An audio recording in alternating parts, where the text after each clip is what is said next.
Donc les sites qu'on utilise au quotidien dans la gestion interne, c'est essentiellement les sites liés à la retraite, à tout ce qui est déclaration sociale, donc CNSS et CIMR. Et dans quelques jours, on va commencer à utiliser les sites de l'administration fiscale pour la TVA et l'IS. Nous utilisons principalement le système BADR. Le système tel qu'il est aujourd'hui permet une rapidité de saisie très importante. Il permet aussi une fiabilité des données. Pour moi, le mot magique, c'est le gain de temps. Le gain de temps égale gain d'argent. Comme vous le savez, le nerf de la guerre, c'est l'argent. Les principaux avantages de ces sites sont au nombre de deux. Premièrement, de la facilité d'utilisation, donc facilité au niveau de la saisie des données, facilité au niveau du transfert, on n'a plus besoin de coursier ou de se déplacer pour déposer des déclarations, et enfin facilité de suivi. Deuxième gros avantage, c'est en termes de sécurisation des données. Avec la poste, il y a toujours les problèmes de retard et tout ça. On n'a plus les pénalités de paiement. Et en plus, vous avez la sécurité. Dans vos déplacements, vous pouvez avoir un accident, n'importe quoi, et vous risquez de ne pas déposer à temps. Je peux avoir la traçabilité de tout ce que je saisis. Avant, c'était juste manuel. On peut perdre les papiers. Mais là, on est sûr, on a les archives, on est tranquille.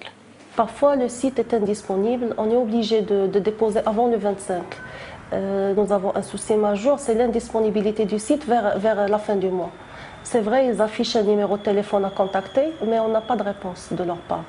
Ça, c'est un souci majeur pour nous. C'est plutôt qu'il y ait toujours une remontée d'informations, c'est-à-dire que le système vous donne un feedback dans le suivi de votre dossier, et quand il y a lacune, il faut qu'il puisse y avoir un interlocuteur, quoi qu'il en soit, parce que l'interlocuteur est toujours celui qui va. La machine ne va pas tout résoudre en termes de problèmes. On ne peut pas s'abriter uniquement derrière le système, je pense. On aimerait bien qu'il y ait une évolution dans le même sens pour tous les sites et qu'il n'y ait pas des sites qui se développent beaucoup plus vite que d'autres. On n'a pas un niveau de confiance suffisant pour passer à la dématérialisation du paiement. L'accès à la liste des appels d'offres est une information stratégique pour nous.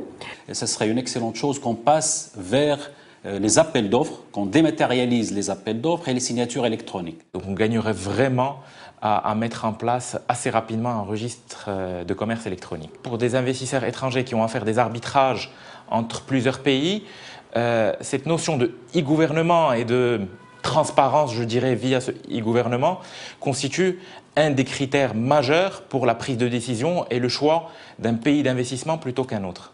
Moi, je vois le e-gouvernement comme le levier majeur pour améliorer le climat des affaires au Maroc. Bon, les grandes administrations y sont, donc il faut poursuivre là-dessus. Mais c'est indispensable. Mais il y a beaucoup de travail à faire.